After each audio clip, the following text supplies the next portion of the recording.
the stocks went to the moon this year. Why did Sir Martin Sorrell have a good year? Why did all these ad stocks just go up, up, up, up? Well, I mean, if you look at content, there's really only one model for success, in my opinion. If you look at cable and others, there's obviously subscription, but for the web, the experience is going to be driven by ads. There's great content on the web, there's great user experience, and that's going to be driven by advertising. Why do I hate it so much then? I mean, am I going to learn to like it, or are they going to straighten out and do something I want? I hope so. Unfortunately, advertising equals interruption, and that needs to change. That needs to change for sure. This term, native advertising, we hear a bunch of it. It could be sponsored content, it could be maybe something tied to search, but at the end of the day, is it empirically better than the web advertising that we know that's annoying? Or is this just an excuse for the industry to charge more at the end of the day? I hope not. I think it's a much better user experience. If you look at what I would call the modern internet driven by Twitter, Facebook, Tumblr, Pinterest, every single one of these sites, it's an in-feed experience. It's a native in-feed advertising But experience. is there any data to support it? So far, yeah. We've done lots of research, and we've seen 50+% of consumers saying that the in-feed experience is better than what is typically an IAB banner experience. All of this relies on data and consumers being willing to share their data with everybody. At the same time, we're having all these conversations about people, the government monitoring people's activities online. Is that a concern for advertisers, that at some point consumers are going to say enough is enough, I don't want to share all of this? Well, in some ways, consumers are already saying enough is enough. If you look at the typical banner, it's seeing a less than 1% interaction rate, people clicking. So, you know, we were talking earlier about retargeting. You do a search for a shoe, you do a search for a wonderful ski boot, as we were talking earlier, and that follows you for 4 days. Is that a user experience that people would want? I would argue no, but a lot of these retargeting firms are seeing success. Can we go back to the definition of native advertising?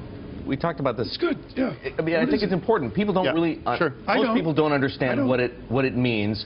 Would they know a native ad if they saw one? You know, it's interesting. We, as a company, went in front of the FTC a couple of weeks ago trying to define what native is. Native advertising. You were down there at this workshop? Yes, we were. Because the FTC has some concerns about the deceptiveness. Yeah, so native I would define as advertising that meets the form and function of the editorial experience on a page. So, basically an ad that's pretending to be news. Well, it's an ad. I won't say that's pretending because it's clearly demarcated. It'll say sponsored by, advertised by. Well, it's trying to look like. Yeah, but I hope so. I hope so. We want to be careful. We can't actually talk about this without talking about BuzzFeed. Felix, you must keep tabs on them.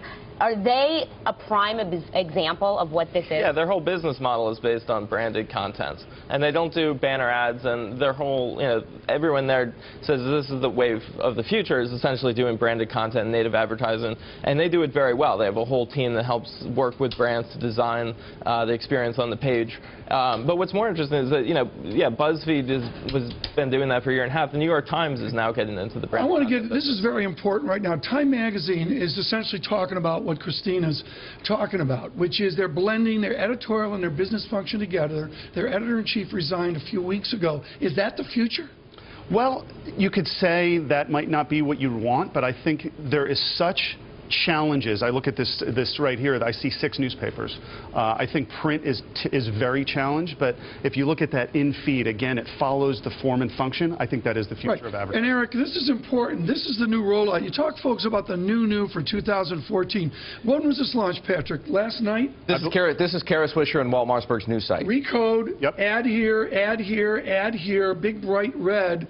I mean, Eric, they came from the Journal, right? Mm-hmm. Right. What does this mean, Patrick, for our digital future when we see something launched like this? I mean, I would hope that Kara and Walt, the creators and the new owners of this experience, hopefully will do in-feed advertising. Unfortunately, when I look at that LL Bean unit, when I look at that PC performance unit, that really isn't the future of advertising, but these guys are too influential to not be an important force. And Felix, that's the existential dilemma here for Patrick's world, isn't it? Yeah, entirely. And you know, I think a lot of publishers are now going to more subscription pay-per-view models because they don't want to rely entirely on the advertising experience, in part because consumers don't love it, in part because the rates are pretty low. So that's one of the things that a lot of people are trying to figure out, is sort of where do we stand in terms of relying on advertising, relying on but in a digital world, subscriptions, very few organizations have been able to make subscriptions pay. Right. Well, you're saying and to the point, your point about newspapers, there are very few newspaper sites that have been successful in creating a digital platform that actually generates a lot of profit. Yeah, I think, if you look at your typical, terrestrial print media, it's usually a 50-50 model of circulation versus advertising. That's nowhere near the case online. Where are we in 24 months or 48 months with all this? I mean, you're in this 24/7. Where do you envision all this going besides Google owns everything? Well, I think there are a couple of really important factors that are coming to the fray right now. Video is exploding. Mobile is another category we haven't talked much about, but if you look at the experience, even this Christmas season, 50% of all traffic online across the globe is mobile. So when I look at mobile, when I look at the opportunity on tablets, on smartphones, that to me is going to be the future for what I would call advertising and monetization. That's going to be, in 24 months, it won't even be a question. There's going to be a massive amount of opportunity there. The deal the deal that defined your industry this year was the Publicis-Omnicom merger. Two huge mega ad firms coming together.